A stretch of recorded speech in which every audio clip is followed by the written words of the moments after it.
Fry বানাবো। আলুটাকে কেটে নিয়েছি, দুটো ছোট ছোট মাঝারি সাইজের আলু নিয়েছি। এরকম করে ঘষে কেটে নিয়ে ভালো করে ধুয়েছি, ধুয়ে এটাকে ছিপে নিতে হবে, ছিপে রেখে একসঙ্গে মাখাতে হবে। আলুটাকে জল ঝেড়ে ছিপে নিয়েছি, এর মধ্যে নুন দিতে হবে, ধনে পাতা, কাঁচা লঙ্কা কুচি, পেঁয়াজ ঘষা আর রসুন বাটা, এই দিয়ে ভালো করে মাখতে হবে। মেখে ভাজা মশলা দিতে হবে, জিরে লঙ্কা গুঁড়ো ঘরেই করেছি, 1 চামচ ভিনিগার দিয়েছি, সাদা হোয়াইট ভিনিগার, আর গুঁড়ো মশলা ঘরে তৈরি করেছিলাম, লঙ্কা জিরে গুঁড়ো দিয়ে দিলাম, আর বেসন দিয়ে মাখতে হবে। মেখে আমি ফ্রাই আকারে করব। কিছুক্ষণ মেখে এরকম রাখতে হবে, ফ্রাই তৈরি করব। 1 কাপ এই বাটি 1 বাটি বেসন লেগেছে মাখার জন্য। এরকম করে ফ্রাই আকারে করে নিলাম।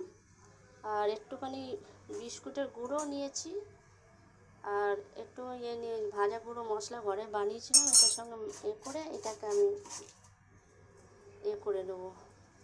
এতে কোনো আর দেবো না, এর ওপর থেকে আমি বিস্কুটটা মাখিয়ে নেব।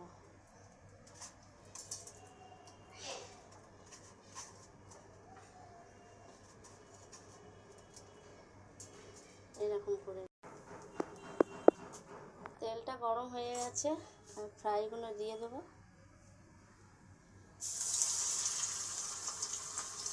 খুব সুন্দর খেতে লাগে। ভেটকি মাছের ফ্রাই খেয়েছি, এবারে আলুর ফ্রাই খাবো। যাবেন, এত সুন্দর কেউ এলে পারে গেস্ট সঙ্গে সঙ্গে বানিয়ে নিতে পারবেন। হয়ে এসছে ভাজা, এরকম করে ভাজতে হবে। করে তেলটা দিয়ে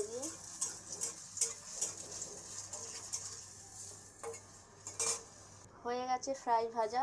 আপনারা বাড়িতে এরকম করবে, চটজলদি কেউ যদি আসে চটপট বানিয়ে দিতে পারবেন গেস্টকে। আপনি লাইক করবেন, শেয়ার করবেন, এটা বানিয়ে আমাকে জানাবেন।